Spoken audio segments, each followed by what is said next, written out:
End of day. What are we? Day three. Day three. End of day three. Um, I have had one of the most productive days of my entire life. Apparently, food has been a distraction to creativity. There's part of me that's like, oh, maybe I'll never eat again. And then I walked by a bag of chips and I was just like, I saw the cats eating and I was like, you bastards. So, yeah, if I can get to 5 days, it'll still be kind of a miracle. Um, what did we do today? Man, I edited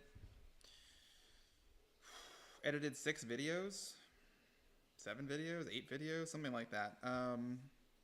Posted them all up on uh, YouTube. Well, 5 of them on YouTube. It takes forever to process and upload them, but and I'm done for the day. But anyway, I did that, and I did work for my job, and I talked to my mom, and I had my therapy session, which is wild. Um, so I'll just be vulnerable for a moment and say that I feel like my entire life I've been justifying my existence, and I'm here. I exist, obviously, um, unless you're Buddhist, and then I don't know what to tell you. But for most people, I'm here, and I exist, and you know, but for some reason, I've always felt shitty about being alive. Um, I don't know. I mean, I have ideas, theories, but you know, part of doing this is also sort of reclaiming myself and by breaking that connection with food and the comfort of it and everything. So, um, and what's interesting about the productivity is that it reminds me about something about my dad. And I'll tell you a story about my dad. Um,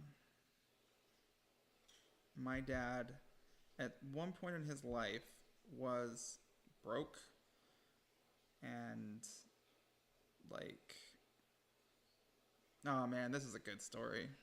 This is a good story. Wish he was here to tell it, but I will do it. Mm. He, man, he was broke, down on his luck. His whole family had moved from Haiti to New York. This was back in the 50s. And, he wanted to immigrate, but it was during one of the wars, and he didn't want to go to war. I don't blame him. Uh, at the time, he also had this giant splinter in his foot, and he didn't have the money to go to a doctor, and he was just down and out, and he was living in a pension, which I don't know if we know what those are here in the United States, but it's kind of like a boarding house. And, they provided room and coffee in the morning, and he didn't have money to eat. So every morning he would wake up and he would have a big, tall glass of black coffee and full of sugar to give him energy for the day, and he would go out and try to find work. And so he was walking through downtown Port-au-Prince, and or was it Jeremy? I don't know. I think it was Port-au-Prince. He was walking through downtown Port-au-Prince where all the stores were, and at the time the laws had changed in Haiti, and white people, even if they were born in Haiti, um, could not own businesses until they were 21, and he wasn't yet that old. So he was really out of luck, and there weren't many jobs. So he ran into somebody that he knew, I think a cousin or something, and they asked him what he was doing. And he said, "Oh, I'm doing okay. I'm lending money and collecting interest and this and that." Because my dad was way too proud to ask for help, and that machismo. And so the person said, well, if you ever get tired of doing that, I'm looking for a manager because, we're moving to the United States and we need somebody to look after the business and so on and so forth. And my dad was like, holy shit, I found a job. And as soon as he found the job, the splinter in his leg started killing him. Splinter in his foot started killing him. And so he told the guy, I'll let you know. If I show up on Monday, I'm taking the job. And, what a guy. And so he called up his friend, Guy, and they got in his car. He still had a car at the time. It was one of the only people in Haiti that had a car. This was when business was good. I think it was a convertible Packard, English car, I think. And he called up his friend Guy and said, I need to get to a doctor. And the doctor they knew that would work on my dad for free or for cheap was up in the mountains in Jeremy. And he had Guy drive because he could work the pedals. And my dad couldn't because of the splinter in his foot. And he had to work the stick shift because Guy didn't know how to drive stick. So, and Guy, by the way, pronounced Guy. And such a tremendous man, family man, him, such a smile, such a laugh. He and my dad were best friends, and they passed within a year of each other, and it's, Anyway, so they're driving up the mountain, and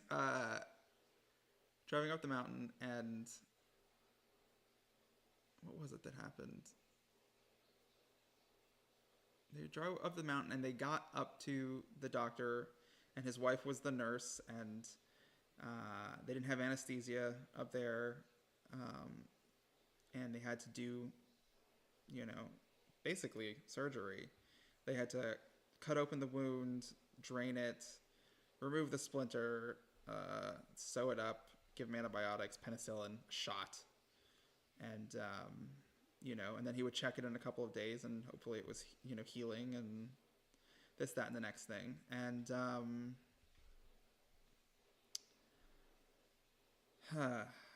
so anyway,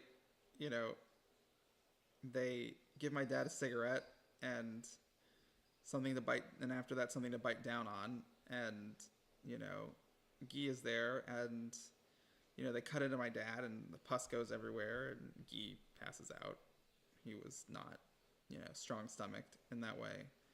And they went in, and they got the splinter out, and they cleaned it, and disinfected it, and sewed it up, and bandaged it, and said, come back in 2 days. So they're driving, and they have no traction going down the mountain because I don't know what was going on, if there was a slide or it had been raining, something happened. And so they had to drive down the mountain in reverse because of the way the car was aligned.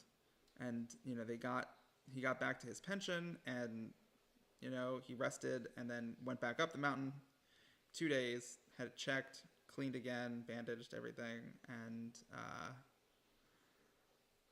and it was healing, and he showed up Monday and went to work, and that was just the kind of person my dad was. That's the kind of grit and strength that, my dad had. And whether or not that story is true or false, I don't know, who knows? And, but I definitely saw grit and strength from my dad. And so part of this is also proving that to myself and, proving my existence and so on and so forth. So, yeah, I had therapy and it was really good and vulnerable, and there was a lot of crying, and what a fucking life, right? So I did that, and then, I edited all these videos, and the cats are meowing, feed us, feed us, feed us. And I fed them, and, you know, was like, oh my god, there's a bag of chips. And it's not even like good chips, it's like bean crisps, whatever. Oh, and there's a bar of dark chocolate. And so, yeah. But I feel so much better today, and I've gotten so much accomplished. So the reason I told that story is because I don't know. I feel like sometimes we have to put ourselves in a kind of extreme situation to affect change. Like, what's that quote? Life begins at the end of your comfort zone. So, I'm a little gassy. I might go above 2 liters of water today. I'm not sure.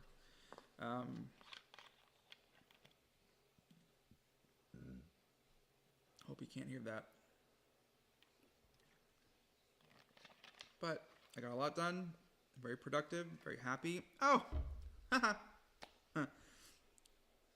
After therapy, I got a phone call. I applied for a medical research study where they give you ketamine.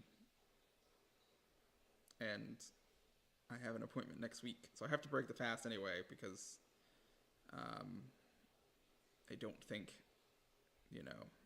being a medical lab rat and not eating, like, they will be like, what the F? And I don't want them to, like, give me anything and it cause a reaction. So I can't really do it longer. Plus next week is Indian chicken. So I'm looking forward to that a lot.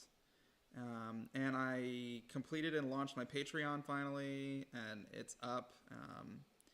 And one of the other things that happened, which, like, pissed me off royally today, was YouTube. You son of a bitch. Flagged some of my videos for community guidelines violations.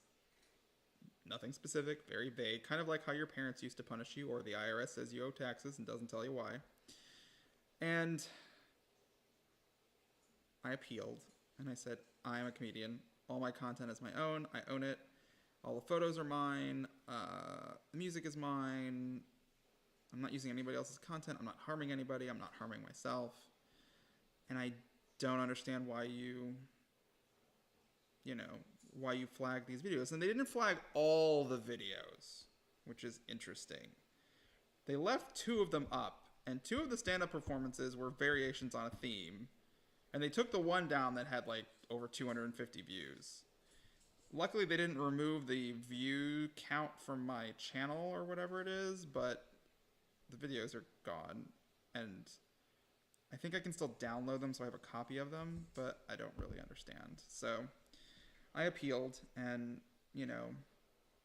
I even searched for water fasting on YouTube in case, like, it was a taboo thing. And there's videos of people doing 100-day water fasts, and, like, the before and after, which is, like, I don't know. I'm not that strong, but incredible, But I think I could do this again, potentially, if I switch to ketogenic first and then start fasting versus switching from a high carb diet to it and then fasting. So I don't know, but I appealed, and I don't know why my videos were taken down. I don't know why all of them weren't taken down, why only some of them were taken down. It doesn't make any sense. Everything I say is humor. I'm not attacking anyone. I'm not hateful. I'm not saying, oh, go punch a Nazi. I'm not doing that. I don't advocate violence.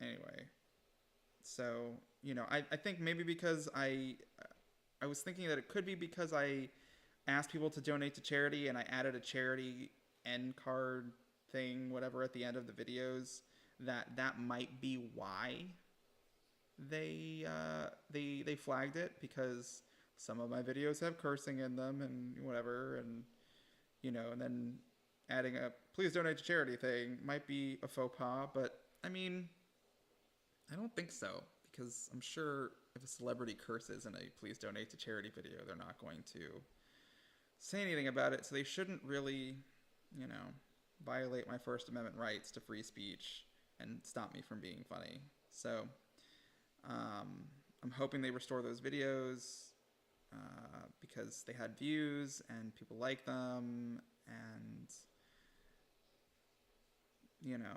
so these videos, I did not. The videos that I uploaded, the 5 videos that I've uploaded, and the rest of the Waterfast videos that I've uploaded, I am not adding the charity that I had chosen. I'm not even going to name it in case that's what's triggering it. And so I hope that I hear back from YouTube. I tagged them on Twitter, and I appealed, and I did whatever it is I can do. And it just bugs me. It bugs me that, that's happening. And I obviously know it's not personal. I know there's some kind of automated system that looks at these things and then flags things, and then there's a human being that has to go in and, look at it again and whatever. But I just don't feel like it was a fair decision. It wasn't a fair decision. And I, hope they change their mind. Yeah. So in the meantime, find your own charity of choice. Donate to hurricane victims, donate to LGBTQIA, charities, legal projects, the Electronic Frontier Foundation, St. Jude's, crap, I mentioned a charity. I mentioned a couple of them. Whatever. If this one gets flagged, I'll just cut that part out. But find a charity, donate it. Doing this, feeling the way I've been feeling, and I can't even imagine, what it's like out there for people that, are feeling this and don't have a roof over their head, or are being told that their gender identity isn't valid, or that depression isn't real. Hello. I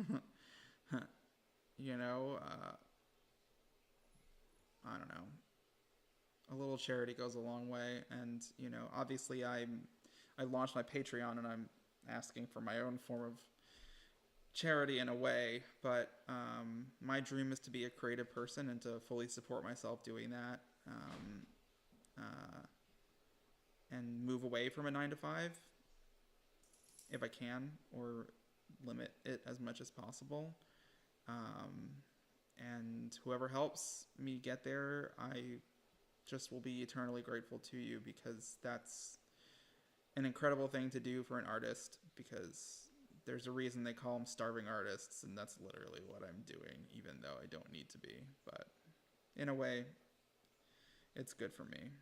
So, the playlist is there, or there, I don't remember, and the subscribe buttons are there, and Patreon, I don't know. I can't tell. I don't know if the video's flipped or what the story is. Woo. Yeah, my body's telling me it's time to stop working, go to bed, or at least lay down. And here's a really neat thing. I'm like in tune with the jump. Oh, kitty. I'm in tune with the sort of cycle of the days. Like I wake up just before dawn, and when the sun goes down, I get tired. So it's fascinating. I'm really, really hoping that when I reintroduce food, which I'm going to video, by the way. It's not like I'm going to just video the suffering and not video like that first bite of watermelon after 5 days of nothing. I'm going to do that. So there will be more videos after this. But I'm really hoping that I finally fix that situation with food, and God, I've just been dreaming of some vegetable mushroom soup.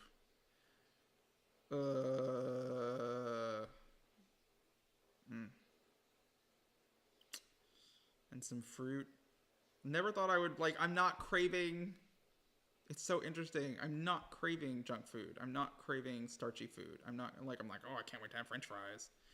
You know, I'm not like that. Oh, I can't wait to have a big honkin' steak. That's not what's going on. And that's fascinating to me. So maybe a change already happened that I am not fully conscious of. But I'm going to go lay down now, and I will post today's videos tomorrow, because I'm just done. I hit it, you know. Whew. Man, do I have to burp? I'm so afraid if I burp, I'm gonna like do more than that. But yep, really productive. I can't recommend fasting because I'm not a doctor. Can't recommend doing it not under a doctor's supervision. I'm special that way, and just take care of yourselves. If you're in Florida, get the fuck out. Be safe. If you can't get the fuck out, get to a shelter. Don't be dumb. Don't be dumb. And try to ride it out. Because I gotta tell you, man, when I went through Hurricane Andrew as a kid, we went inland and the storm turned directly to where we were. And I was very lucky to be at cousin's house that had an internal hallway that was away from windows, and that's where we all huddled up. And the next day, they had a screen over their pool, and that screen was down the street on top of a car. When we got home to our house, which was on a canal, there was a boat in our living room. I wanted to keep it, but they wouldn't let us. So please be safe, and I hope you have some kind of insurance in case the worst case scenario, there's damage, you know. And my dad's business still is, even though he's passed. His business partners are continuing to operate, and they run an insurance adjustment and litigation firm, which basically goes after insurance companies that are trying to lowball people. So if you're in South Florida and the storm hits and your insurance company is trying to lowball you, and you want, you know, a legit, honest company that is not going to screw with you or try to take advantage of you, you know, let me know in the comments, and I'll put you in touch with them. Because I just remember the damage to our house and how hard we had to fight, you know, through the insurance and FEMA and all this crap. And I know people in Central Florida that after one of the hurricanes, they finally got their FEMA check, and, you know, and it was significantly reduced. And, you know, it's unfortunate that we live in a society that litigation is, you know, highly necessary. But we do. And at least if you know somebody that's in the business, it's different than, you know, just picking somebody out of a phone book or doing a Google search or whatever it is. Word of mouth, you know, word of mouth. And I hope you don't need it. That's my hope. My hope is that that storm turns away. My hope is that that storm turns away.